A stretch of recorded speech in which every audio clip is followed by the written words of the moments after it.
ఇక్కడ చూస్తే యెషయా గ్రంథము, యెషయా ప్రవక్త మాట్లాడుతున్న మాటలు ఇవి. అయితే ఇక్కడ ఏమని రాయబడి ఉన్నదంటే 58వ అధ్యాయము 7-8 వచనాలు. అయితే ఇక్కడ ఏమంటున్నారంటే నీ ఆహారము ఆకలి గల వారికి పెట్టాలంట. మనము తినే ఆహారము ఆకలితో వచ్చిన వారికి మనము పెట్టాలి. అలాగే నీ రక్త సంబంధికి ముఖము తిప్పకూడదంట. రక్త సంబంధి అనేక సార్లు ఎన్నో సమస్యలు వస్తాయి, కానీ ముఖము తిప్పకుండా మనము దేవుని సన్నిధిలో ప్రార్థన చేసుకొని మరి ఆకలితో ఉన్న వారికి ఆహారం పెట్టి, అలాగే వస్త్రము లేని వారికి వస్త్రదానము, అన్నదానము, వస్త్రదానము అన్ని కూడా ఎంతో మంది చేస్తూ ఉంటారు. దేవుడు ఏమని చెప్తున్నాడు, నీవు ఆయన కట్టడలు అనుసరించి నడిచినప్పుడంట రోగాశయం మీద పడినప్పుడు ఆయన నిన్ను స్వస్థపరుస్తాడంట. ఆయన రెక్కల నీడలో మనకు స్వస్థత, ఆరోగ్యం ఉన్నది. కాబట్టి మన దేవుడు స్వస్థపరిచింది.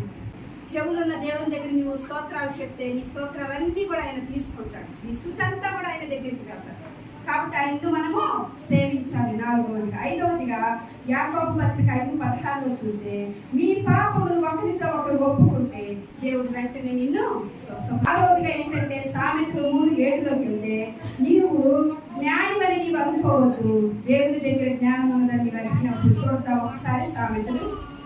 దేవుని యందు భయభక్తులు కలిగితే నీ ఎముకలకు సత్తువ, నీ శరీరానికి ఆరోగ్యము దేవుడు ప్రసాదిస్తానంటున్నాడు. యోహాను సువార్త 5:14లో కూడా లిఖించబడినది. చివరిగా 7వది ఏంటంటే మార్కు సువార్త 5వ అధ్యాయము 34వ వచనం ఒకసారి చదువుకున్నాం. 32లో ముందుకెళ్ళి చూస్తే ఆమె గురించి వృత్తాంతం రాయబడినది.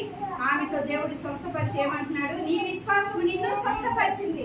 మరి ఎవరు ఏ బలహీనతలో ఉన్నారో నాకు తెలియదు, కానీ దేవుడు మనతో ఈ మధ్యాహ్న కాల సమయము మాట్లాడుతూ ఉన్నాడు. ఏమని మాట్లాడుతున్నా అంటే నీ విశ్వాసం నిన్ను స్వస్థపరిచింది, నీ కుటుంబాన్ని స్వస్థపరిచింది, నీకున్న ప్రతి సమస్యలో జయిస్తుంది. కాబట్టి నీ విశ్వాసం కలిగిన దానివై ఇంటికి వెళ్ళినట్లయితే దేవుడు నీకు కావాల్సిన స్వస్థం దేవుడు ఇచ్చును గాక. దేవుడి వాక్యాన్ని దీవించును గాక.